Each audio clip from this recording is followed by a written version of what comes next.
నామమున ప్రార్థిస్తున్నాము తండ్రి, ఆమేన్. నాకు ఈ సమయం ఇచ్చినటువంటి సంఘ పెద్దలు, సంఘమును నడిపిస్తున్నటువంటి నాయకులు, వారందరికీ నా హృదయపూర్వకమైనటువంటి నమస్కారం చెల్లిస్తున్నాను. ఈ సమయంలో మరి నా సోదరుడు కోనా గారిని కూడా హృదయపూర్వకంగా వారికి వందనాలు చెల్లిస్తున్నాను. వారిని మాట్లాడినప్పుడు తప్పకుండా మీరు 3వ తేదీన రండి మాట్లాడదు కానీ అని చెప్పారు. దానిని బట్టి నాకు ఇచ్చిన ఈ సమయం కొరకు మొదట దేవునికి స్తోత్రం, తరువాత సంఘమునకు, నాయకులకు నా హృదయపూర్వకమైనటువంటి వందనాలు.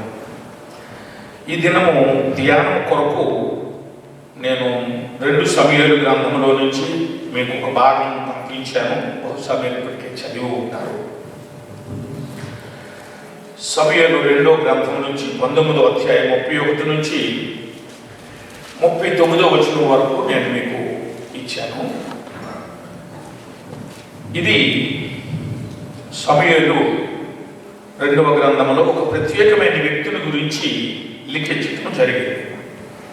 ఆ వ్యక్తి పేరు బర్జిల్లయి. అందరూ ఒకసారి బర్జిల్లయి అనండి. ఇతడు రొగెలేము అనే ఊళ్ళో గిలాదు ప్రాంతానికి చెందినవాడు. చాలా ఐశ్వర్యవంతుడు, డబ్బు గలవాడు. ఆ కారణం చేత రాజుకు సహాయం చేస్తూ వచ్చాడు అని ఆ క్రింద భాగంలో ఉంటుంది. అబ్షాలోము చనిపోయిన తరువాత దావీదు రాజు మరలా రాజ్యంలోనికి వచ్చేటప్పుడు ఇతను ఆ నది దాటి ముందుకు వెళుతూ అతనితో మాట్లాడుతూ చెబుతాడన్నమాట. ఈ వయస్సులో నువ్వు ఇక్కడ ఉండి ఏం చేస్తావు, నాతో పాటు వచ్చే, అక్కడ రాజ్యం ఉంటుంది, బలము మనదే కనుక అక్కడ సుఖముగా ముందుకు నీవు నీ కుటుంబం తరతరాలు అక్కడ ఉండడానికి నీకు నేను ఏర్పాటు చేస్తాను అని చెప్పటం జరుగుతుంది.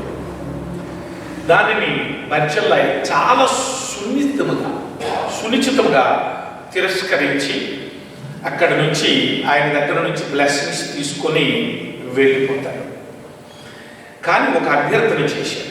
ఆ అభ్యర్థన ఏమిటంటే, అయ్యా మీ దాసుడైనటువంటి కింహామును మీ దగ్గర ఉండనివ్వండి, మీ దగ్గర ఎదగనివ్వండి అని చెప్పి దావీదు రిక్వెస్ట్ చేస్తాడు. దానికి దావీదు అంగీకరించి కింహామును, వారి కుటుంబాన్ని, వారి బంధువులను నా దగ్గరికి పంపించండి, ఆయనను భోజనము బల్ల దగ్గర ఉంచుకుంటాను అని చెప్పి దావీదు వాగ్దానం చేస్తాడు. అటు తరువాత దావీదు ఆ బర్జిల్లయిను ముద్దాడి దీవించి పంపించి వేస్తాడు. ఇది మొత్తం అవుట్లైన్స్ ఆఫ్ ది స్టోరీ. ఇప్పుడు వివరాల్లోకి పడతాం. గిలాదు అనేది ఒక పర్వత పేరు. ఇది యోర్దాను నది ప్రాంతంలో తూర్పు భాగాన సుమారు ఒక 600 మైళ్ళు పొడవు, 200 మైళ్ళు వెడల్పుతో ఉన్నటువంటి ఒక పట్టణం, ఒక పర్వత శ్రేణి. ఈ పర్వతానికి 4 శిఖరాలు ఉన్నాయి. ఈ 4 శిఖరాలు చాలా ప్రాముఖ్యమైనటువంటి శిఖరాలే బైబిల్ గ్రంథంలో మనకు కనిపిస్తుంటాయి. ఏలియాకి బాధ వచ్చినప్పుడు ప్రార్థన చేయాలనుకునేటప్పుడు కూడా పలుమార్లు ఏలియా ఈ పర్వత శ్రేణిలోనే కాపురం చేస్తూ ఉండేవాడు. తరువాత ఈ పర్వతం మీద పెనుయేలని అక్కడ ఒక భాగం ఉంటుంది. అక్కడ యాకోబుకు జరిగినటువంటి సన్నివేశము మీ అందరికీ తెలుసు. యాకోబు లాబాను దగ్గర నుంచి బయలుదేరి వచ్చేటప్పుడు తాను ఈ పర్వతానికి అభిముఖంగా పోయి ఆ పర్వతం మీద ఒక దగ్గర ఆ టెంట్ వేసుకుని తాను తన పిల్లలు కాపులు ఉంటారు. సరిగ్గా అదే సమయంలో 7 దినములైన తరువాత లాభానికి తెలివి వచ్చి, అయ్యో నా విగ్రహాలు పట్టుకుపోయాడు, అన్ని పట్టుకుపోయాడు కదా అని చెప్పి అక్కడ నుంచి బయలుదేరి లాభాను సైన్యంతోనూ, కుటుంబంతోనూ, బంధువులతోనూ వచ్చి ఇతను గెలుద్దామనుకునేటప్పుడు ఆ రాత్రి ఆయన కూడా అక్కడ టెంట్ వేసుకుని ఉంటాడు. సరిగ్గా అదే సమయంలో ఆ దేవుడు యాకోబు నిమిత్తము ఒక అన్యుడైనటువంటి లాభానుతో మాట్లాడటం జరుగుతుంది. అనేక మార్లు తన పిల్లలను రక్షించడం కోసం, తన సమాజాన్ని రక్షించడం కోసం, తన సంఘాన్ని రక్షించడం కోసం దేవుడు అన్యజనులతో మాట్లాడినటువంటి సన్నివేశాలు బైబిల్లో చాలా చోట్ల ఉన్నాయి. ఉదాహరణకి గెరారు దేశవాసి అయినటువంటి అబీమెలెకు శారను తీసుకుపోయేటప్పుడు ఆ రాత్రి దేవుడు అతనికి ప్రత్యక్షమై, అబ్బాయి నేను తీసుకుని వచ్చిన ఆమె ఎవరో నీకు తెలుసా? నీవు తీసుకొచ్చిన ఆమె ఒక ప్రవక్త భార్య. ఆమెను నువ్వు ముట్టుకుంటే చచ్చిపోతావు, కాలిపోతావు, మొత్తం రాజ్యమంతా నాశనం అయిపోతుంది. అతడు ప్రవక్త, అతడు ప్రార్థన చేస్తే నువ్వు బ్రతుకుతావు, లేకపోతే చస్తావు. ఇమ్మీడియట్గా ఆమెను పంపించామని, అయ్యా నాకు నిర్దోషిని, నేనేమీ తెలవకుండా ఇదంతా చేశాను అని అతడు అందుకనే నువ్వెంత బ్రతుకున్నావు, లేకపోతే చచ్చేవాడు అని దేవుడు వార్నింగ్ ఇచ్చిన సన్నివేశం కూడా మనకు జ్ఞాపకం ఉన్నది. అలాగే లాభాలతో దేవుడు మాట్లాడాడు, అబ్బాయి నువ్వు మంచి కానీ చెడ్డ కానీ కుడి కానీ ఎడమ కానీ నా కుమారుడితో మాట్లాడడానికి వీల్లేదని గట్టి వార్నింగ్ ఇచ్చి అప్పుడు లాభాలను పంపించాడు. ఉదయం వచ్చి మామూలుగానే మాట్లాడాడు కానీ తగ్గు పెట్టుకోలేదు, దెబ్బలాటలాడలేదు, ఏ గొడవలు చేయకుండా వెళ్ళిపోవడానికి సిద్ధపడినప్పుడు ఆ రాత్రి అక్కడ మంచి భోజనాలు పెట్టి లాభాలను సాగనంపుతాడు యాకోబు. వెళ్ళిపోయిన తరువాత, అక్కడ నుంచి వెళ్ళిపోయిన తరువాత యాకోబు పిల్లలు అందరూ బయలుదేరి వెళ్ళిపోతూ ఉంటే ఆయనకి ఒక గొప్ప సమూహం కనిపిస్తుంది, దేవదూతల సమూహం. ఆ సమూహాన్ని చూచి ఇది మహనయీం అన్నాడు. అంటే దూతల సమూహము అంటే దేవుడు ఒక ప్రెసిడెంట్ గారు ఒక ప్రదేశానికి వచ్చినప్పుడు వాళ్ళ ఇంటెలిజెన్స్ రిపోర్ట్ వాళ్ళు కానీ లేదా సైన్యం కానీ ఎలాగైతే వస్తారో, మహాదేవుడు ఒక వ్యక్తితో మాట్లాడడానికి ఒక ప్రదేశానికి దర్శించడానికి వచ్చినప్పుడు దూతగణాలు కూడా వస్తాయి. అలాగే దూతగణాలు వచ్చి ఆ కార్యం అయిపోయేదాకా దూతలు ఉన్నాయి, దేవుడు మాట్లాడేసి వెళ్ళిపోయాడు. కానీ దూతలు మాత్రము అంతం వరకు, అంటే ఈ లాభాన్ని వెళ్ళిపోయేదాకా అక్కడ ఉన్నట్లుగా మనకు కనిపిస్తుంది. లాభాన్ని కూడా వెళ్ళిపోయిన తరువాత వీళ్ళు వెళ్ళిపోవడం చూసినటువంటి యాకోబు ఆ ప్రదేశానికి మహనయీం అని నామకరణం చేస్తాడు. అక్కడికి మన దావీదు కుమారుడు తరిమి వేసినప్పుడు వచ్చినట్లుగా మనకి మనం చదివినటువంటి వాక్య భాగంలో రాయబడి ఉన్నది. ఇది సంఘటన. ఇక రెండవ శిఖరం చూసినప్పుడు భయల్పో, దాన్నే బయోర్ అంటారు. ఈ బయోర్ అనే శిఖరం మీద బిలాము డబ్బు తీసుకుని బాలాకు యొక్క మన్నన కోసమని ఆ శిఖరమునకు పోయి ఇశ్రాయేలుని చెప్పించడం కొరకని చూస్తాడు. అక్కడ 7 బలిపీఠములు కట్టి ప్రతి బలిపీఠము నుంచి చెప్పించుదామని పర్వత శిఖరములో నుంచి ఇశ్రాయేలుని చూస్తే, ఇశ్రాయేలీలు ప్రత్యక్ష గుడారానికి తూర్పుకి 3 గోత్రాల వాళ్ళు, పడమరకు 3 గోత్రాల వాళ్ళు, ఉత్తరకు 3 గోత్రాల వాళ్ళు, దక్షిణమునకు 3 గోత్రాల వాళ్ళు వేరువేరుగా ఉండినప్పుడు పర్వత శిఖరం నుంచి చూసినప్పుడు ఇశ్రాయేలీల యొక్క అమరిక శిలువులాగా కనిపిస్తుంది. ఆ శిలువును చూచి బిలాము వారిని శపించలేకపోయాడు, శిలువును చూచి దూషించలేకపోయాడు. అందువలన దానికి ఈవేళకి బయోర్పో అనే ప్రదేశము ఆ పేరు వచ్చినట్లుగా మనకి సంఖ్యాకాండము 24వ అధ్యాయంలో స్పష్టంగా రాయబడి ఉన్నది.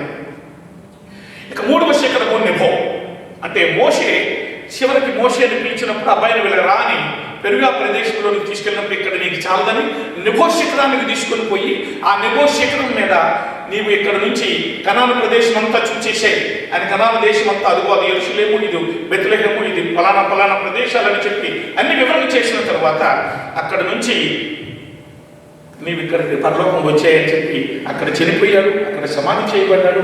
అవన్నీ కూడా స్పష్టంగా రాయబడినటువంటి సన్నివేశము మనకి ఆ భాగంలో 2వ కాండము 24వ అధ్యాయము 1 నుంచి 5 వచనాల వరకు మనకి స్పష్టంగా కనిపిస్తుంది. ఇక ముందుకు పోతే ఈ గిలాదు అనేది ఒక పర్వతం పేరు కాకుండా ఒక వ్యక్తి పేరు అయి కూడా ఉంది. ఉదాహరణకి యోసేపు వంశంలో పుట్టినటువంటి ఒక వ్యక్తి ఉన్నాడు. ఆ వ్యక్తి ఏం చేశాడంటే సిరియా అమ్మాయిని పెళ్లి చేసుకున్నాడు. సిరియా అమ్మాయిని పెళ్లి చేసుకుని ఆ అమ్మాయికి మాకీరు అని ఒక కుర్రవాడు కన్నాడు. ఈ మాకీరు కనేటప్పుడు మాకీరు కూడా పిల్లలు పుట్టేటప్పుడు ఆ పిల్లవాళ్ళకి ఇంచుమించు యోసేపు వాళ్ళకి ఆ ప్రదేశం అంతా భరణముగా ఆ ప్రదేశం అంతా ఆక్రమించుకోమని వాటాగా యెహోషువ వాళ్ళకి ఇచ్చాడు. సరిగ్గా ఆ సమయంలో ఒక పిల్లవాడు మాకీరు పుడితే దానికి ఆ పర్వత పేరుని పెట్టాడు గిలాదు అని. ఆ గిలాదులో నుంచి వచ్చినటువంటి, అంటే యోసేపు సంతానంలో నుంచి వచ్చినటువంటి గిలాదీయుల్లో నుంచి వచ్చినటువంటి వాడే గిలాదీయుడైనటువంటి ఈ బర్జిల్లయి. అంటే యోసేపు వంశం చేరినటువంటి వాడు. ఈ బర్జిల్లయి చాలా వృద్ధుడు, 80 ఏళ్ళు కలిగినటువంటి వాడు. 80 సంవత్సరాల వృద్ధాప్యంలో ఉండినటువంటి ఈయన బహు సంపన్నుడైనందువలన దావీదు ఆ ప్రదేశాలకు వచ్చి అక్కడ మహనయీములో ఉండిన కారణం చేత ఇతనికి ఏదైనా సహాయం చేద్దాము, ఎలా సహాయం చేయాలా అని ఆలోచన చేస్తూ వచ్చాడు. తాను ఒక్కడ సహాయం చేయలేడు ఎంత సంపన్నుడైనా. అందుకు అతను తోడు మరొకిద్దరు సంపన్నులను తీసుకున్నట్లుగా మనకి 17వ అధ్యాయం చివరి భాగంలో కనిపిస్తుంది.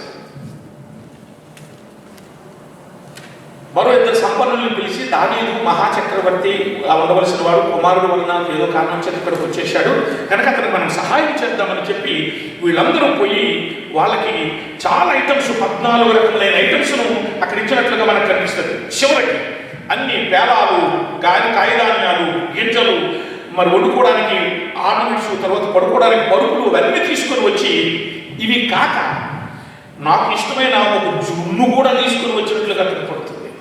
జున్ను అనే భాగం వచ్చినప్పుడు దావీదు అది పాలుతేనులు ప్రవహించే దేశం కనుక ఆ పాలుతేనులు ప్రవహించే దేశంలో జున్ను గ్యారెంటీగా ఉంటుంది. జున్ను అనేది అనేక సందర్భాల్లో బయలులో మనకు కనిపిస్తుంది అనుకోండి. జున్ను కూడా తీసుకుని వచ్చి వాళ్ళకి గిఫ్ట్గా ఇచ్చి వాళ్ళందరూ సంతోషించినటువంటి సన్నివేశము మనకి ఇక్కడ స్పష్టంగా కనపడుతుంది. అదే సమయంలో దావీదుకు సహాయం చేసిన వారిని ఇంకొక మనం చిన్నగా గుర్తు చేసుకోవాల్సి వస్తుంది. మొదట సమూయేలు గ్రంథంలోకి పోతే కర్మేలు పర్వత ప్రాంతంలోనికి దావీదు మామగారిని అడుగువేసినప్పుడు వెళ్ళిపోయినప్పుడు, మామగారి దగ్గర నుంచి పారిపోయినప్పుడు, ఆ కర్మేలు ప్రదేశంలో ఉండినప్పుడు అతనితో ఉన్న సమూహం గొప్ప ఆకలి కలిగింది. అయ్యో ఇంత ఆకలితో ఉన్నాను, నాకు ఇక్కడ ఎవరైనా భోజనం పడితే బాగుండు అని చెప్తే ఇద్దరు సైనికులు, కొంతమంది సైనికులు బయలుదేరి వెళ్ళి ఆ కర్మేలు పరిసర ప్రాంతంలోనూ నాబాలు అని ఒక వ్యక్తి, అతడు కూడా బాగా సంపన్నుడు, ఐశ్వర్యవంతుడు, గొప్ప డబ్బు గలవాడు, కానీ గొప్ప కీర, పొగరు, అహంకారం, దుష్టుడు, మోటువాడు, మొరటవాడు. వాడు ఎవరికి సహాయం చేయడు, ఎవరితో మాట్లాడు, ఎవరితో పరివారంతో కూడా సరిగ్గా మాట్లాడేటువంటి వ్యక్తి కాదు. అలాంటి వ్యక్తి దగ్గరకు కబురు వచ్చింది. దావీదు యెషయా కుమారుడు తన సైన్యంతో ఇక్కడికి వచ్చి ఉన్నాడు, అతనికి ఏమైనా సహాయం చేయండి. అప్పుడు వీడు అంటాడు, వీడు మోటుతానని బట్టి యెషయా ఎవడు, దావీదు ఎవరు నేను సహాయం చేయడానికి? గీరకు సైనికులు సరే అనుకుని వెళ్ళిపోయారు. కానీ ఈలోగా ఈ వార్త ఎవరో ఒక పనివారు విని పరిగెత్తుకుని పోయి అమ్మగారికి చెప్పాడు. ఆమె పేరు అబీగయీలు. ఈ అబీగయీలుకి చెప్పినప్పుడు వెంటనే ఆమె ఆ మాటను తీసుకుని, అంత పని చేశాడా, అంత పని చేసిన వాడే వీడు, నాకు తెలుసు అనుకుని గబగబా ఏం చేసిందంటే ఆమె రొట్టెలు తయారు చేసి, మాంసం తయారు చేసి, వంటకాలు తయారు చేసి, కొన్ని కాయధాన్యాలు బస్తాలు తెప్పించి, గాడిద మీద పెట్టించి పరివారం ముందు పంపించి, అటు తర్వాత తాను కూడా తయారై దావీదు దగ్గరికి వచ్చి శరణు వేడుకునయ్యా, నా భర్త పేరుకు తగ్గట్టు మోటువాడు, నాబాలు వంటి మోటువాడు, దానికి సరిగ్గా పేరుకు తగ్గట్టుగానే ఉన్నాడు, అతనిని క్షమించండి, తెలియక ఏదో మాట్లాడేశాడు అని చెప్పి ఆమె నివారించి ఆయనకు కావలసినవన్నీ ఇచ్చి వెళ్ళిపోతుంది. వెళ్ళబోయేసరికి నాబాలు పరిస్థితి ఎలా ఉందంటే, ఒక రాజు భోజనం చేసినట్లుగా భోజనం చేస్తూ త్రాగుచు త్రూగుచు మరి భయంకరమైనటువంటి పరిస్థితిలో ఉన్నాడు. మతిపోయిన వాళ్ళ అబీగయీలు చూసింది, మోటువాడా, త్రాగుబోతా, ఏదిలా నీ పరిస్థితి ఎలాగున్నది అని చెప్పి దుఃఖపడి వెళ్ళిపోయి, ఈ సమయంలో మాట్లాడిన వీడికి పూరకెక్కడని ఉదయమే లేచి వచ్చి, అబ్బాయ్ నిన్న నీ దగ్గరికి వచ్చిన మనుషులు ఎవరు అనుకుంటున్నావు, వాళ్ళను నువ్వు ఎందుకు తృణీకరించావు, ఇది చాలా దుర్మార్గము, ఇది మంచిది కాదు, మనకి వాళ్ళు వచ్చి మనల్ని నాశనం చేసి ఉండేవారు, సర్వము కోల్పోయి ఉండేవాళ్ళము, అయితే మరి నేను పరిగెత్తుకుని వీళ్ళలా సాయం చేశాను అనేటప్పుడు ఆమె చెప్పిన మాటలకు అతను గుండె బిగుసుకుపోయి ఒక ఐసికట్టలాగా దేవుడు అతను మొత్తాడు, చచ్చిపోయాడు. ఆ తర్వాత దావీదు అతనితో కబురు పెట్టి అబీగయీలు వివాహం చేసుకున్నాడు, అది వేరే కథ అనుకోండి. అయితే ఇక్కడ సహాయం చేసిన వారికి ఆశీర్వాదం, ఆమె సహాయం చేసినందువలన, రాజుకు సహాయం చేసినందువలన, ప్రవక్తకు సహాయం చేసినందువలన, దైవజనుడికి సహాయం చేసినందువలన ఆమెకు బ్లెస్సింగ్ వచ్చి దావీదు వంశములో యేసుక్రీస్తు పుట్టే ఆ వంశంలో చేర్చబడడానికి ఆమెకు అవకాశం కలిగింది అనేది ఒక భాషాంతరం మనకు కనిపిస్తుంది.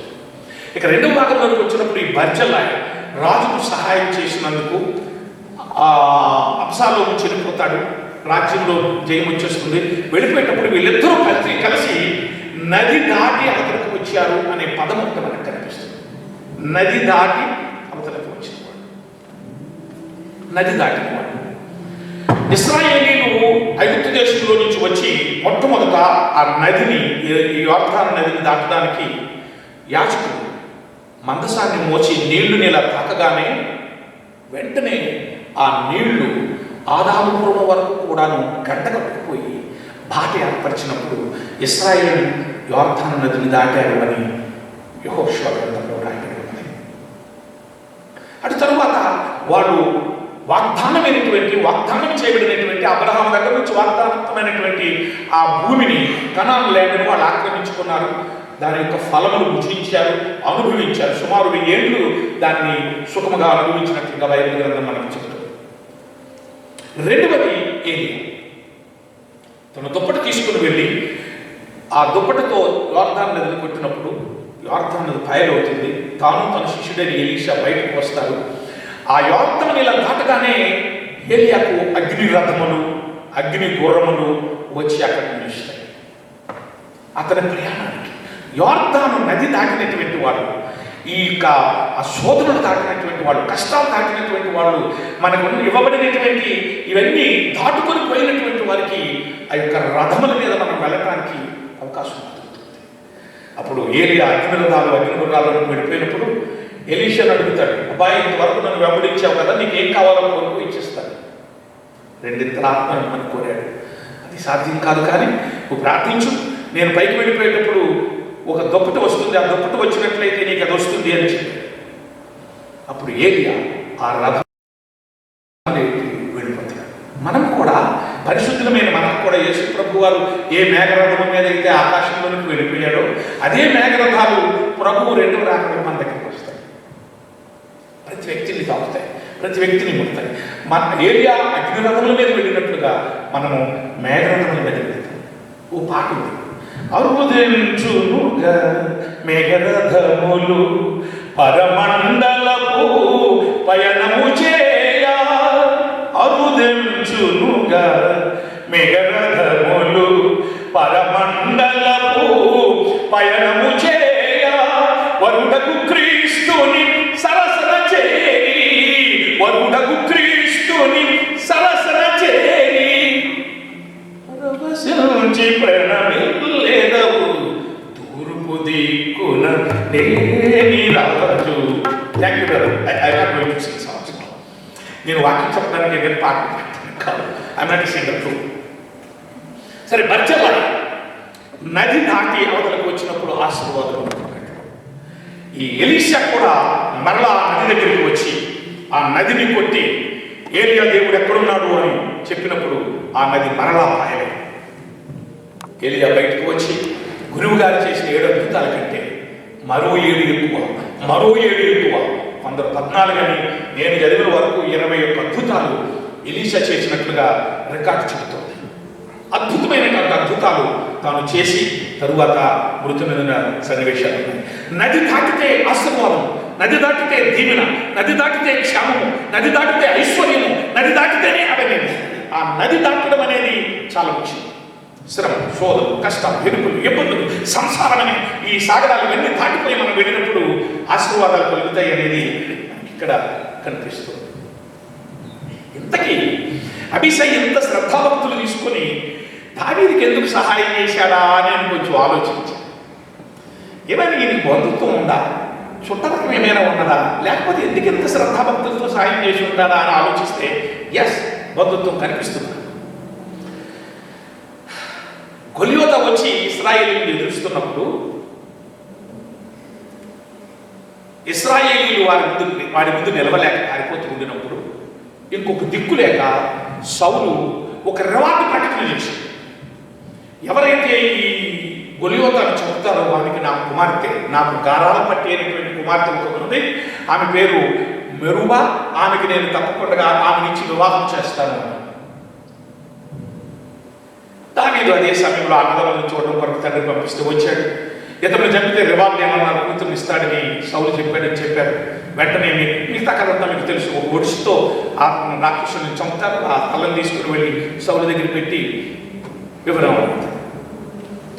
అప్పుడు రాజుగారు ఇంటెలిజెన్స్ రిపోర్ట్ తెప్పించుకుంటారు. ఎవడి కుర్రవాడు, గొలియోతాను చంపగలిగిన సాహసేనికుడు ఎవరు అంటే అది ఎవరునండి, ఏషియా కుర్రవాడు, ఏషియా యొక్క కొడుకు, అతను అన్నదమ్ములు మొత్తం 7, వీడు ఆఖరివాడు. ఆ 7 కూడా కొంతమంది మనతో మిలిటరీలోనే ఉన్నారు, పెద్ద ఐశ్వర్యవంతులు కాదు, మామూలు వాళ్ళది అని చెప్పి ఇంటెలిజెన్స్ రిపోర్ట్ వచ్చింది. ఇలాంటి వాడికి నాకు ముద్దురు కుమార్తె, నా కూతురితో నాకు చాలా ప్రతి వారికి కూతురంటే గొప్ప ప్రీతి, ఇలాంటి ముద్దురు కూతురు నేను ఇచ్చేస్తానా ఇలాంటి వాడికి అనుకుని గొర్రెలు కాసుకున్నట్టు ఇచ్చేయడమా, ఈ గొల్లవాడికి ఇచ్చేయడమా అని అనుకున్నాడు. అనుకుని బర్జల్లై కుమారుడు ఒకడు ఉన్నాడు, అశ్రీయేలు అని పెద్ద కుమారుడు. ఆ అశ్రీయేలుకి డబ్బున్నోడని, ఐశ్వర్యవంతుడని ఈ అమ్మాయిని తీసుకొచ్చి, ఈ మొరుబాన్ని తీసుకొచ్చి బర్జల్లై కుమారుడైనటువంటి అశ్రీయేలుకి ఇచ్చి పెళ్లి చేసేసి, మీకాలు 2 కూతురు. ఈ అమ్మాయి కొంచెం బొరతింది, గీర, చాలా పోకము. అందుకు సౌలుకి ఈ అమ్మాయి ఎంత ఇష్టం ఉండేది కాదు. పెద్ద అమ్మాయి సౌమ్యం, మంచిది, చక్కగా దానిని బట్టి చాలా ఇష్టపడతాడు తండ్రి. ఎవరైనా అంతే కదా, మన పిల్లలు మనకు ముద్దుగా చక్కగా మనం చెప్పిన మాట వింటే ఎంతో ఇష్టపడతారు. గీరగా కొబ్బరగా అంటారే, అలాంటి వాళ్ళని పెద్దగా ఇష్టపడడం మనం నేచర్, అది హ్యూమన్ నేచర్. అదే జరిగింది. అయితే ఈలోగా మెల్లగా ఈ అమ్మాయి దావీదు ఈ అమ్మాయితోనూ చిన్న ప్రేమలో పడినట్లుగా గ్రహించాడు సౌలు. నా కూతుర్ని తప్పకుండా సౌలుకి ఇస్తాను, నేను మాట ఇచ్చాను కదా, చేస్తాను, సరే చేద్దాం. కాకపోతే నాకు ఒక సంగతి ఉన్నది, ఇతను పోయి ఫిలిష్తీయులలో 100 ముందోళ్ళను చంపి తీసుకొని వచ్చి నాకు భరణముగా ఇవ్వాల్సి ఉంటుంది అని చెప్పి,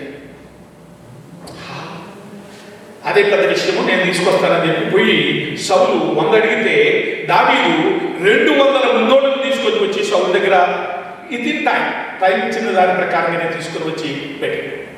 అప్పుడు అతనికి ఉరిగా ఉంటుందని మీకాల నుంచి పెళ్లి చేస్తాడు. ఇప్పుడు బర్జల్లయ్యింది, దావీదు ఏమైనట్లు, దావీదు అశ్రీయేలు తోడోళ్ళు, అంటే తోడోళ్ళు తండ్రి. దానిని బట్టి బహుశా బర్జల్లాయ్ తనతో ఉన్నటువంటి కొంతమంది ఐశ్వర్యవంతుల్ని కలిసి దావీదుకు సహాయం చేశారేమో అని నాకు ఒక చిన్న పదాలు దొరికిన దానిని బట్టి అనుమానం వచ్చింది. కానీ దైవజనుడు సహాయం చేసినందుకు గొప్ప కృప పొందినట్లుగా మనకి గ్రంథం అంతా కనిపిస్తుంది. ఇలా ఉంచుతాం. దావీదు తన రాజ్యంలోకి వెళ్ళిపోయాడు, రాజు అయ్యాడు. వృద్ధాప్యంలో కూడా 2వ అధ్యాయం, మొదటి రాజుల గ్రంథం 2వ అధ్యాయంలోనూ సొలొమోనుకు రాజ్యం ఇచ్చినప్పుడు దావీదు 3 విషయాలు తన కుమారుడికి చెప్తాడు. ఆ 3 విషయాల్లో 2వ విషయము బర్జల్లై గురించి.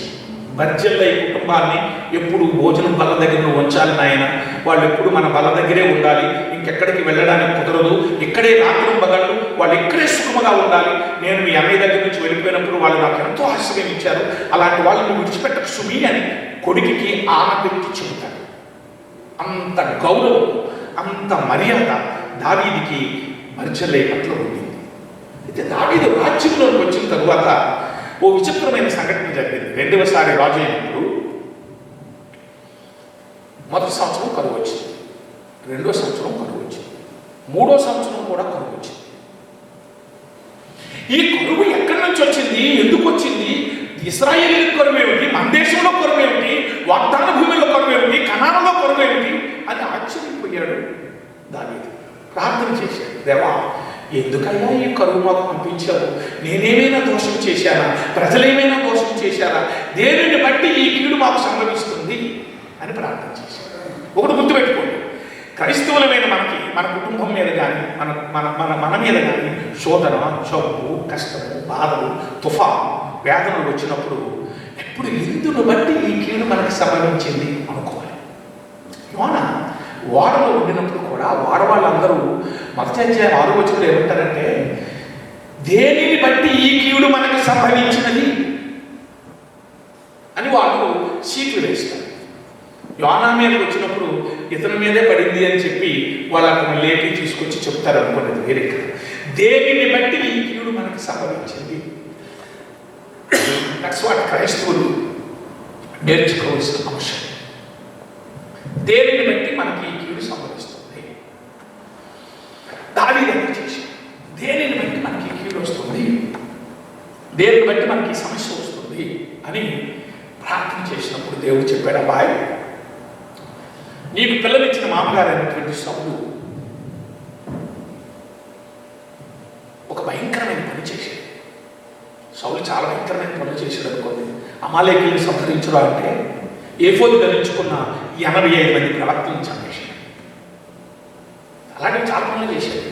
అందులో ఇది ఆయన చేసినటువంటి పని ఏమిటంటే, భయంకరమైనటువంటి పని ఏమిటంటే, మీకు బాగా తెలిసినటువంటి సంఘటనలే ఇవన్నీ కూడా. 21వ అధ్యాయంలో మనం చూసినప్పుడు మొదటి వచనంలో దావీదు ప్రార్థన చేస్తాడు. ప్రార్థన చేస్తే చెప్పాడు, గిబియోనీయులను చంపాడు, అందుకు మీకు ఈ కరువు వచ్చింది అని చెప్పి దేవుడే స్వయంగా దావీదుతో చెప్తాడు. ఎవరి గిబియోని? మనము యెహోషువ గ్రంథం 9వ అధ్యాయంలో అనుకోవాలి. యెహోషువ గ్రంథం 9వ అధ్యాయంలోకి వచ్చేసరికి అక్కడ చాలా టెర్బుల్ అంశాలు మనకు కనిపిస్తాయి. దానికి ముందు మీకు కొన్ని సంగతులు తెలియచేయాలి. ఇశ్రాయేలీయులు కనానులోకి వచ్చినప్పుడు అప్పటికే యెహోషువ నాయకత్వంలో కత్తి మంచి పదులుగా ఉండి అక్కడున్న అమోరీయులను, అమాలేకీయులను, పెరిజీయులను, హివ్వీయులను, హిత్తీయులను, ఆ 10 జాతుల వాళ్ళను, 7 జాతుల వాళ్ళు 10 ట్రైబ్స్ని శుభ్రంగా తుత్తునీలుగా చేసి సంహరించుకొని వెళ్ళిపోతున్నాడు. రాజ్యాన్ని ఆక్రమించుకొని వెళ్ళిపోతున్నాడు. న్యాయాధిపతుల గ్రంథం 1వ అధ్యాయం 23వ వచనంలోకి వచ్చేసరికి దేవుడు పర్వతాల మీద ఉన్న, అంటే గిబియోను పర్వతం మీద, ఈ పర్వతాల మీద ఉన్న వాళ్ళందరినీ చంపేశాడు. కానీ పల్లవ భూముల్లోకి వచ్చేసరికి వాళ్ళకి ఇనప రథములు, ఇనప గుర్రాలు లాంటి గట్టి గుర్రాలు, ఇత్తడి గడియలు కలిగినటువంటి పురములు ఉన్నాయి. వాటిని గెలవలేకపోయాడు అని మాట రాయబడుతుంది. 4వ అధ్యాయంలోకి వచ్చేసరికి మనకి 3వ అధ్యాయం 24, 23, 24 అలా రాయబడుతుంది. తర్వాత మళ్ళీ మనము 4వ అధ్యాయంలోకి వచ్చేసరికి ఇశ్రాయేలీయులు, అయ్యా మేము యోసేపీయులము, మాకు గిలాదు ప్రదేశం ఇచ్చాము, ఇది మాకు చాలదు, మాకు ఇంకా ప్రదేశం ఎక్కువ కావాలి, మరి పల్ల ప్రదేశాలకు వెళదామంటే అక్కడ వాళ్ళు ఇనప రథాలు ఉన్నాయి, ఇత్తడి గడియలు కలిగిన పురాలు ఉన్నాయి, అది ఎట్లా జరుగుతుంది? నిజమే, 60 గ్రామాలు యాయీరు పురాలు ఉన్నాయి. మనకి న్యాయాధిపతుల గ్రంథంలో ఉండిపోతే యాయీరు పరిపాలనలో యాయీరు 30 మంది కొడుకులు ఉంటారు. 30 మంది కొడుకులు 30 గాడిదలు ఎక్కి పరిపాలన చేస్తూ ఉన్నారని అక్కడ రాయబడింది. తర్వాత ఈ పర్వతం మీద ఒక నది కూడా ఉంటుంది, ఈ గిలాదు పర్వతం. ఆ పర్వతం ఉన్నటువంటి నది పేరు యొబ్బోకు. అదే యాకోబు యొబ్బోకు దాటి ఒకరికి వెళ్ళాడని రాయబడి ఉంటుంది. ఈ యొబ్బోకుకి యువతలు ఉన్నటువంటి గిహోను, అవతల ఉన్నటువంటి రబ్సా, ఈ 2 ప్రదేశాలు ఉన్నాయి చూశారు. ఈ 2 ప్రదేశాలని వాళ్ళకి అగ్ని రథములు, వాళ్ళ దగ్గర ఉన్నటువంటి ఇనుప రథములు, ఇతర రథములని జయించడం సాధ్యం కాదని యోసేపీయులు చెప్పినప్పుడు యెహోషువ అంటాడు, లేదు, వాళ్ళకి ఏ రథాలైనా ఉండని, దేవుడు మీకు తోడై ఉంటాడు, మీరు చెట్లు నరుకుంటూ పోండి, వాళ్ళని మీరు గెలవగలరు అని చెప్తారు.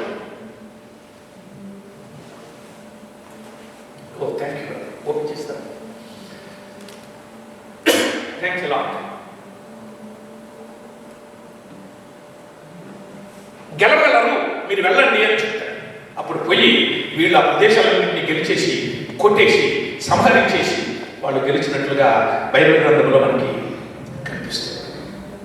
అయితే ఈ సంఘటనలు వినినటువంటి గిబియోనీయులు, కొంతమంది అమోరీయులు, కొంతమంది వీళ్ళందరూ చిన్న రాజ్యముగా ఉండి వాళ్ళు ఏం చేశారంటే, మనల్ని కూడా గెలిచేస్తారు, మనల్ని కూడా కొట్టేస్తారు, మనల్ని ఎత్తుకుపోతారు, మనకి ఏ బతుకు ఉండదు, మనకి జీవితమే ఉండదు, అసలు మనం అసలు భూమి మీద ఉండలేము, ఈ ప్రదేశంలో ఉండలేము, మనం పోయి యెహోషువ దగ్గర శరణు చెప్తామని చెప్పి వాళ్ళు ఒక మారు వేషం వేసుకుని బయలుదేరారు.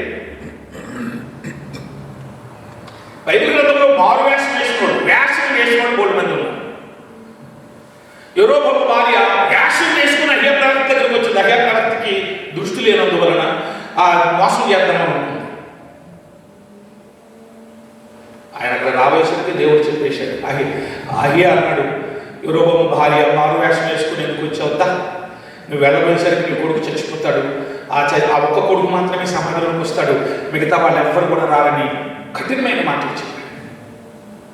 సౌలు చివరి దశలో మారు వేషం వేసుకొని ఒక శకునము చూచినటువంటి దాని దగ్గరికి వెళ్ళాడు. చాలా మంది ఉన్నారు. ఆహాబు మారు వేషం వేసుకొని యుద్ధానికి వెళ్ళాడు. యుద్ధంలో యెహోషాపాతు మామూలుగా రాజులకు వెళితే ఇతను మారు వేషం వేసుకుని వెళ్ళాడు. గురి చూడకుండా ఎవడ వేసిన బాణం వెళ్ళి కవచపు సందులో నుంచి దూరి ఆహాబుకు తగిలితే చచ్చిపోయాడు. దేవుని కృప మీకు తోడై ఉండని ఎడల గురి చూడకుండా కొట్టిన తగిలిపోతుంది. అదే ఆహాబు జీవిత చరిత్ర. కనుక మనం ఇవన్నీ చూసిన మారు వేషం, భక్తి వేషం, మన మందిరంలోకి వచ్చినప్పుడు ఒక వేషం, ఆఫీస్లో ఉన్నప్పుడు ఒక వేషం, ఇంట్లో ఉన్నప్పుడు ఇవన్నీ కరెక్ట్ కాదు. యూ షుడ్ బి యథార్థమైన హృదయం, యథార్థమైన జీవితము, యథార్థమైన బ్రతుకు దేవుడు కోరుతున్నాడు. వీళ్ళు ఏం చేశారు? మారు వేషం వేసుకొని యెహోషువ దగ్గరకు వచ్చారు. ఏం వేషం వేశారో తెలుసా? గాడిదకి పాత గోర్లు కట్టారు. వీళ్ళేమో చిరిగిపోయి అరిగిపోయి చెప్పులు వేసుకున్నారు, చిరిగిపోయిన గొడ్లు పట్టుకున్నారు, ఎండిపోయిన రొట్టె ముక్కలు పట్టుకున్నారు, ఎండిపోయిన డ్రై ఫ్రూట్స్ పాడైపోయి ఉండిపోయిన కొన్ని పట్టుకొని యెహోషువ దగ్గరికి వచ్చి శరణు వచ్చారు. అయ్యా, మేము చాలా ప్రోలక్ష్యం చూస్తున్నాము. మేము వచ్చినప్పుడు బయలుదేరినప్పుడు మంచి కొళ్ళండి, ఎలాగెళ్ళిపోయాయి చూడండి. మేము వేసుకున్న చెప్పులు మరి కొత్త చెప్పులు అయ్యా, ఇంత దూరం నడవవేసరికి అరిగిపోయాయి. మేము తెచ్చుకున్న బట్టలు కూడా చిరిగిపోయాయి. ఇలాంటి పరిస్థితి వచ్చింది. మాకు శరణు ఇవ్వండి, మమ్మల్ని క్షమించండి అని అడుగుతాడు. మోసం చేశారు. యెహోషువ మోసపోయి యెహోవా అక్కడ రాయబడి ఉన్నది, యెహోవా యొక్క సెలవు పొందకయే యెహోషువ చేసిన ఒక ఘోరమైన తప్పిదమని. యెహోవా యొక్క సెలవు పొందకయే ప్రతి ఒక్కరు కూడా దేవుని దగ్గరికి సెలవు అడిగి ప్రతి దానిని పొందుకోవాలి. సెలవు పొందకయే యెహోషువ పెద్దలు అందరూ కలిపి, ఏం పర్వాలేదు, మీరు మా శరణు వచ్చారు, మీరు మాతో ఉండొచ్చును, మా దేవుడిని నమ్ముకోవచ్చును, మీరు మా దేవుడిని వెంబడించవచ్చును, మా ప్రజల్లో మీరు కలిసి జీవించవచ్చునని వాళ్ళు యెహోవా నామమున వారికి ప్రమాణం చేశారు. ఏమని ప్రమాణం చేశారంటే, మీరు మాతో ఉండడమే కాకుండా మేము బ్రతికి ఉండగా మా ఇశ్రాయేలీయులు మా తరువాత వచ్చిన తరం కూడా మిమ్మల్ని చంపరు అని యెహోవా నామమున ప్రమాణం చేశారు. యెహోషువ గ్రంథం 9వ అధ్యాయం మీరు ఇంటికి పోయిన తర్వాత ఒకసారి చదవండి, ఎలా ప్రమాణం చేశారో చెప్తారు. అయితే ప్రమాణం అయిపోయింది, వాళ్ళ మధ్యలో జీవిస్తున్నారు, సుఖంగా ఉన్నారు. కానీ వీళ్ళ పాత గుణం పోదు కదా, ఆ బుద్ధి పోలేవదు కదా. ఆ మెచ్చి సింహాసనం మీద కూర్చోబెట్టినా ఆ ఎంగులోకం చూడగానే ఒక సింహాసనం మీద ఎగిరి ఎంగులోకం పారిపోయినట్లు వీళ్ళు మళ్ళీ ఇక్కడ వీళ్ళు ఇశ్రాయేలుతో కలిసినప్పటికీ కూడాను వీళ్ళ బ్రతుకు వీళ్ళ పాత విగ్రహారాధన, పాత దేవుళ్ళు, పాత బొమ్మలు, పాత వ్యవహారాన్ని చూసుకుంటూ నడిచిపోతున్నారు. వీళ్ళు అమ్మోనీలాగా ఉన్నారే, వీడు అమ్మోనీలాగా ఉన్నాడే, మనం మోసపోయినట్టున్నామే అని యెహోషువ దగ్గరికి అక్కడ మొత్తం అందరినీ తీసుకొచ్చి కూర్చోబెట్టి, ఏంద్రా మీరు చేసిన పని, మీరు ఎవరు కరెక్ట్గా చెప్పండి 80 నిమిషాలకి. అప్పుడు మళ్ళీ ఏడ్చుకొని చెప్పారు, అయ్యా మీరు అమాలేకీయులకి చేసింది, పెరిజీలకి చేసింది, హివ్వీలకి చేసింది, ఆ రాజులందరినీ, అమోరీ రాజులని ఆగకొని వాళ్ళందరినీ ఎలా చంపారో అవన్నీ మేము విన్నామండి, భయం వేసింది. మేము మనుగడ సాధించాలంటే నీ శరణు చూడాలని ఇలా వేషం వేసుకొని వచ్చి నీ శరణు చూచాము. మీరు యెహోవా నామములో ప్రార్థన మాట ఇచ్చారు మాకు, మీరు మమ్మల్ని చంపకూడదు. వాళ్ళ భయం అంతా ఒకటే, మీరు మమ్మల్ని చంపకూడదు, మీరు మమ్మల్ని చంపకూడదు అని చెప్పినప్పుడు మీరు కొంచెం బయట ఉండడం వాళ్ళు పంపించి వాళ్ళు చెప్పారు, అయ్యా మనం మాట ఇచ్చారు కానీ వాళ్ళని చంపకూడదు, కానీ మీరు ఏదో నిర్ణయించారని యెహోషువకు అప్పచెప్పారు పెద్దలను. అప్పుడు యెహోషువ మరలా వాళ్ళని పిలిచి, మీరు మమ్మల్ని మోసం చేశారు కనుక, యథార్థంగా చెప్పలేదు కనుక, మీరు జీవించినంత కాలము మాకు నీళ్లు తోడువారుగాను కట్టులు నరుకువారుగాను ఉండాలి అని రాయబడినది. నేటికి వాళ్ళు నీళ్లు తోడువారుగాను కట్టులు నరుకువారుగాను దేవుని నమ్ముకొని ఇశ్రాయేలుకు బానిసలుగా జీవిస్తున్నట్లుగా వాక్యము రికార్డు చెబుతుంది. వాళ్ళు మళ్ళీ ఎస్ఐలకు వెళ్ళిపోయేదాకా అట్లా జరిగింది. ఇది గిబియోనీయులు. గిబియోనీయులను చంపమని యెహోవా నామమున ప్రమాణం చేసిన దానిని సౌలు దాటిపోయి గిబియోనీయులను చంపేశాడు. దాని కోపము ఇప్పుడు వీళ్ళ మీదకి వచ్చింది. అయితే మరి ఏం చేయాలి ప్రభువా అన్నప్పుడు వాళ్ళతో పిలిచి మాట్లాడన్నాడు. అప్పుడు వెంటనే గిబియోనీయులను పిలిచి, ఆ పెద్దలందరినీ పిలిచి, ఒక అబ్బాయి ఇలా జరిగిపోయింది, సౌలు ఇలా చేసేసాడు, మరి దాని కోపం వల్ల మనకు కరువులు వచ్చినాయి, మీరు కరువు అనుభవిస్తున్నారు, అందరినీ కరువు అనుభవిస్తున్నాం, ఈ కరువు నుంచి బయటపడాలంటే ఏదైనా మీరు చెప్పండి రా అని చెప్పారు. తప్పకుండా చెప్తాం సార్, మా ఏం లేదండి, ఇశ్రాయేలు మరణం కానీ ఇశ్రాయేలు నాశనం కానీ కోరుకున్న వాళ్ళు మేము కాము. మమ్మల్ని చంపిన వాళ్ళు 7 ఉన్నారు, ఆ 7 మీరు మాకు అప్పు చెప్పండి, వాళ్ళని తీసుకుని పోయి యెహోవా సన్నిధిలో వారిని మేము బలి చేస్తాం. ఓ ఎవరు వాళ్ళు 7 అని అంటే సౌలు కుమార్తె అయినటువంటి ఒరూబ, అశ్రీయేలు కన్నటువంటి 5 పిల్లలు. ఇక అక్కడ స్పష్టంగా రాసి 21వ అధ్యాయము 8 నుంచి 10 వరకు మీరు ఇంటికి పోయిన తర్వాత చదవండి. తరువాత సౌలుకి ఒక ఉపపత్తి ఉంటుంది, ఆమె పేరు పిస్కా. అందరూ అనండి పిస్కా. ఈమె చాలా మంచిదని. ఈమెకి 2 పిల్లలు ఉన్నారు. ఒక కుమారుడి పేరేమో ఒక కుమారుడి పేరు అర్మోని, రెండో వారి పేరు మెఫీబోషెత్. యాక్చువల్గా యోనాతాను కుమారుడైనటువంటి మెఫీబోషెత్ నాకు చెప్పాలి. అతని స్థానంలో ఈమె రిస్పా కుమారుడైన మెఫీబోషెత్ని కలిపి ఆ 5 కుమారులు, మురిబకు ఉన్నటువంటి 5 కుమారులు ప్లస్ వీళ్ళిద్దరిని కలిపి 7 వాళ్ళకి అప్పచెప్తారు. సార్ వీళ్ళిద్దరు 7 తీసుకుని పోయి ఇశ్రాయేలీయులు సమక్షంలోనే ఆ పర్వతం మీదకి తీసుకుని పోయి చెట్టుకు వేలాడదీసి ఏకరీతిగా 7 యెహోవా సన్నిధిలో ఉరి తీసిరి అని రాయబడి ఉన్నది. అక్కడ 9వ వచనం.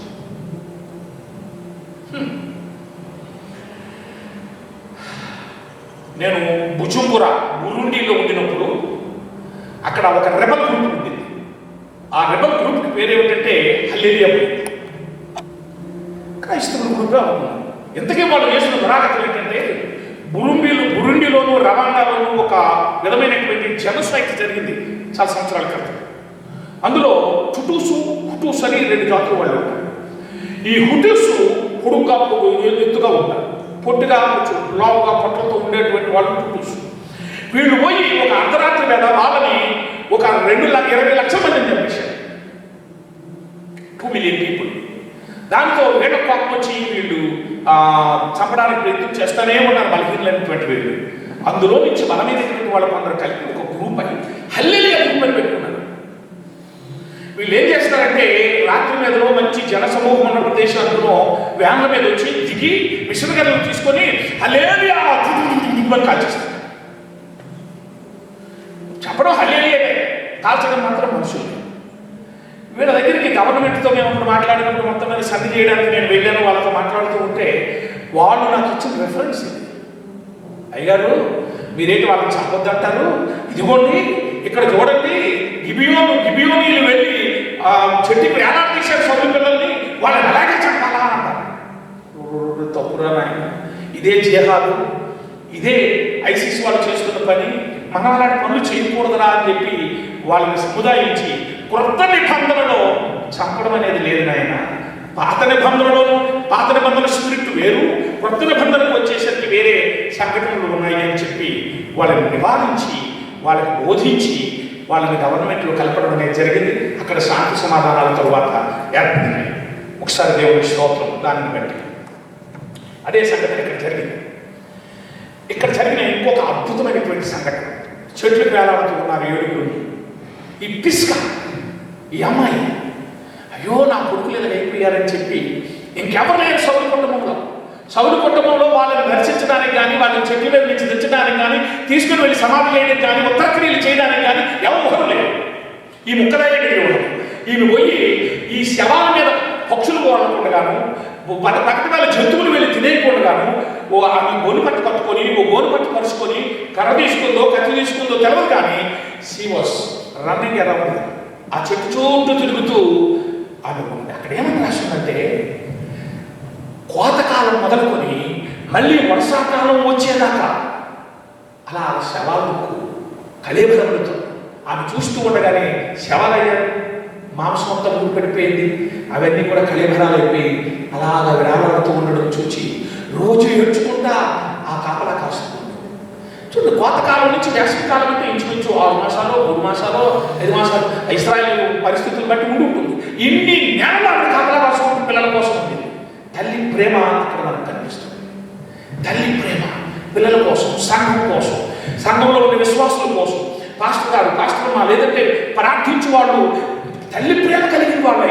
ఇగో ఈ కుటుంబం ఈ పరిస్థితుల్లో ఉన్నారు, ఇదిగో పలానా వారి కష్టాల్లో ఉన్నారు, పలానా వారి శోధనలో ఉన్నారు, పలానా వారి జబ్బులో ఉన్నారు, పలానా వారి వేదనలో ఉన్నారని అలా వారి చుట్టూ ఏడ్చుకుంటూ కన్నీళ్లు విడుస్తూ ప్రార్థన చేయాల్సినటువంటి బాధ్యత ప్రేమ టీంకి ఉంటుంది. That's what my wife does. నా సంఘాల కొరకు, నా సంఘంలో ఉన్న విశ్వాసుల కొరకు ఒక గ్రూప్ని తయారు చేసుకొని వాళ్ళ కొరకు అలా ప్రార్థన చేస్తూ ఉంటుంది. That's what my prayer does.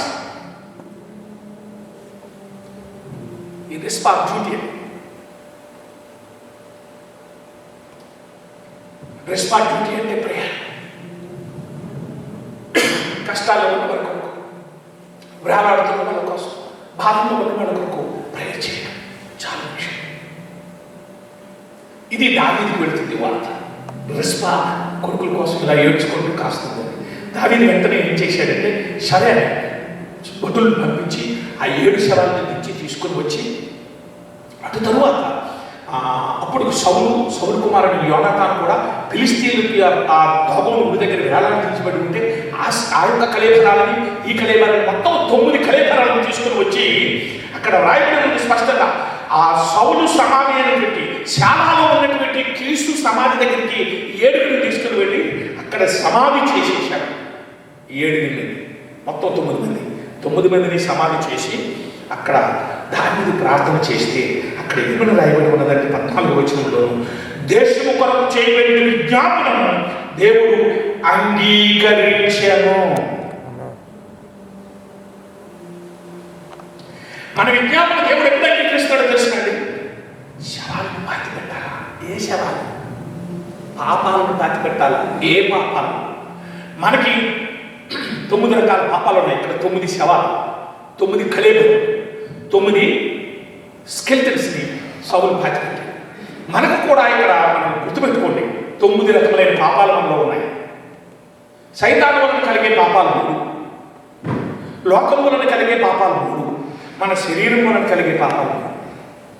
మత్తయి సువార్తలో 4వ అధ్యాయంలోకి పోతే సైతాను 3 రకములైనటువంటి శోధన యేసుప్రభువుకి ఇస్తాడు. ఒకటి, రొట్టెలను రాళ్ళను రొట్టెలు చేసుకుంటున్నామంటాడు.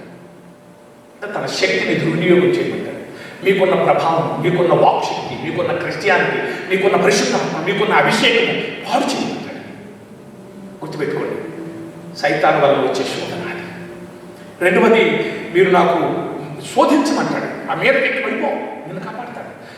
కారు తీసుకొని 180 మైళ్ళు స్పీడ్లో యాక్సిడెంట్ అయిపోయింది, దేవుడు కాపాడలేదు. 40 కిలోమీటర్లు వెళ్ళినప్పుడు 40 కిలోమీటర్లు అని అక్కడ బోర్డు ఉంటే 80 కిలోమీటర్లు 80 మైళ్ళు వెళ్ళడం నువ్వు టికెట్ రాదా? నీకు టికెట్ వస్తే దేవుడు టికెట్ ఇచ్చేశాడు. దేవుడు ఇచ్చాడా? నువ్వు పోయినవా? ఇవన్నీ మనం జాగ్రత్తగా ఆలోచించాలి. శోధించకూడదు. Don't tempt God. ఇక 3వది, నువ్వు నాకు లోబడిపో, నా పాదాలకు దండం పెట్టు, నేను సమస్తము నీకు ఇచ్చేస్తాను. సైతానికి లోబడిపోమని, సైతాను బంధువులకు లోబడిపోమని, దురాత్మలకు లోబడిపోమని, దెయ్యాలకు లోబడిపోమని చెప్పినటువంటి సన్నివేశం మనకి ఇక్కడ కనపడుతుంది. ఎట్టి పరిస్థితుల్లోనూ సైతానికి మనం లొంగకూడదు, లోబడకూడదు, జరగకూడదు. ఇక 2వది, శరీరంలో ఉన్నవన్నీ 3. యోహాను పత్రిక 2వ అధ్యాయంలో స్పష్టంగా ఉంది. 1 నేత్రాశ, శరీరాశ, జీవుడమ్మ.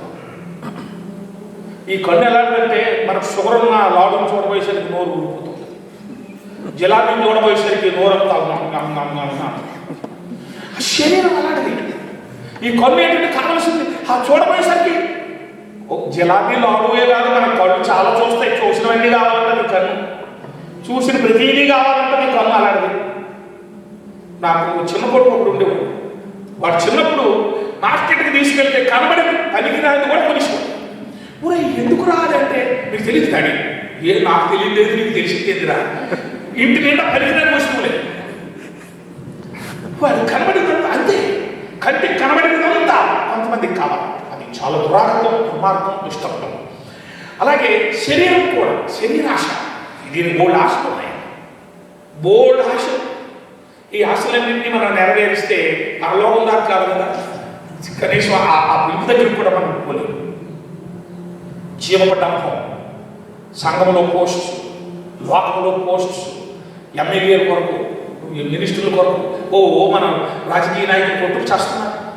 బీజేపీ వాళ్ళ మీద కాంగ్రెస్ వాళ్ళు, కాంగ్రెస్ వాళ్ళ మీద బీజేపీ వాళ్ళు, వీళ్ళ మీద కేసీఆర్, ఇంకా వాళ్ళు జగన్ మీద తెలుగుదేశం మాట్లాడుతున్నాయి. ఒరే నువ్వు దొంగరా, నువ్వు 6 లక్షల కోట్లు సంపాదించేశావురా అని వీడు. ఒరే నువ్వు దొంగరా, నువ్వు 3 లక్షల కోట్లు సంపాదించావు, మీ నాన్నగారు పట్టు పెట్టాను వీడు. అంటే నువ్వు దొంగ, నువ్వు పెద్ద దొంగ, నేను చిన్న దొంగ, మొత్తం ఎదురు దొంగలే. అంటే డూయింగ్ వాట్? అది మనం ఇక్కడ గమనించినట్లయితే వాళ్ళ హృదయంలో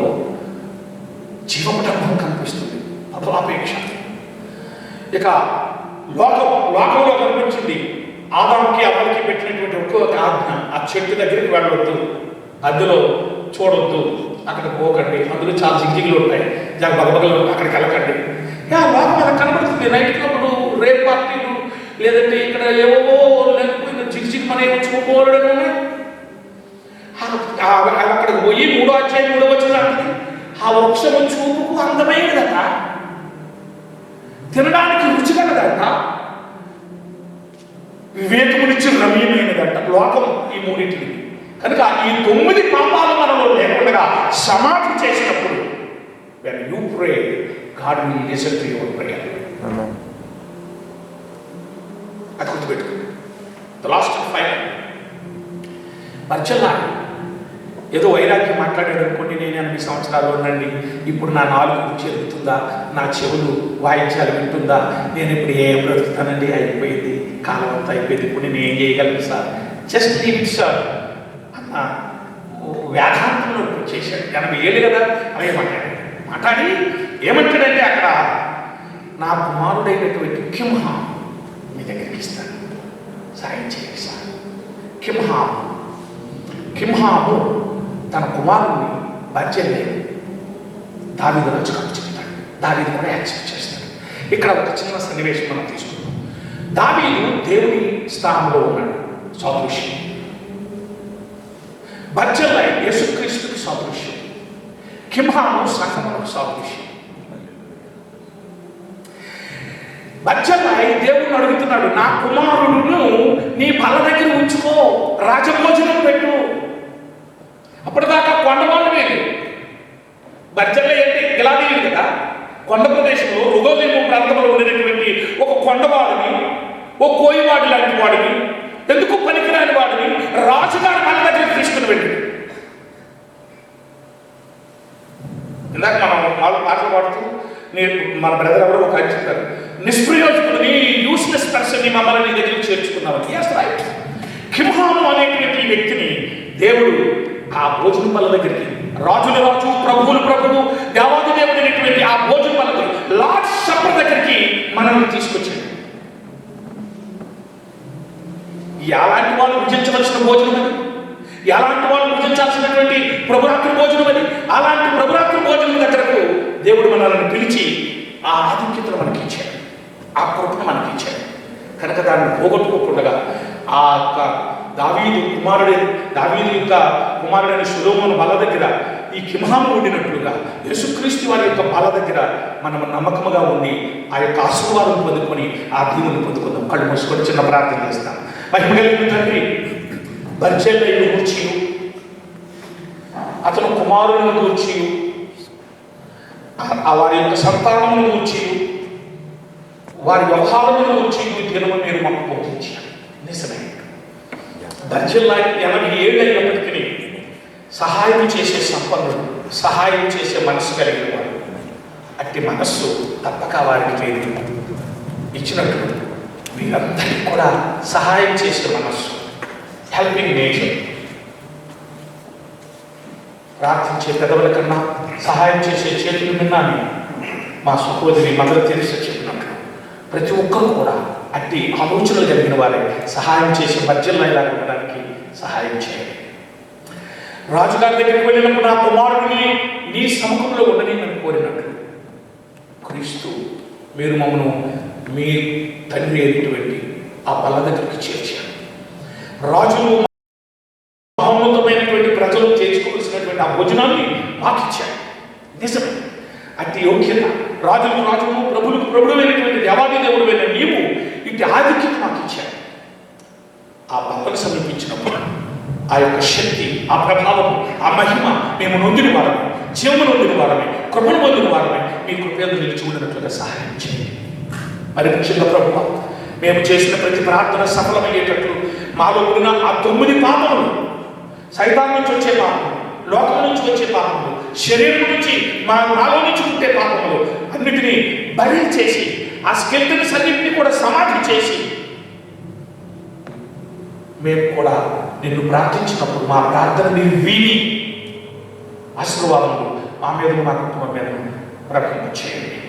ఏదైనా కీడు వచ్చినప్పుడు, శోధన వచ్చినప్పుడు, వేదన కలిగినప్పుడు, రోగం కలిగినప్పుడు ఎందువలన మాకు ఈ కీడు కలిగిందని దావీదు ప్రార్థించినట్లుగా మేము కూడా ప్రార్థించి ఆ కీడుకు మూలమేదో దానిని విడిచిపెట్టి ఆశీర్వాదం నుండి వాటిని తృణీకరించుకొని మా ప్రార్థనలు వినేలాగా మేము స్థిరపడడానికి మాకు సహాయం చేసి ఈ శాస్త్ర గురించి బలపరిచే పట్టణం వచ్చినాయి. పరిశుద్ధపరచండి.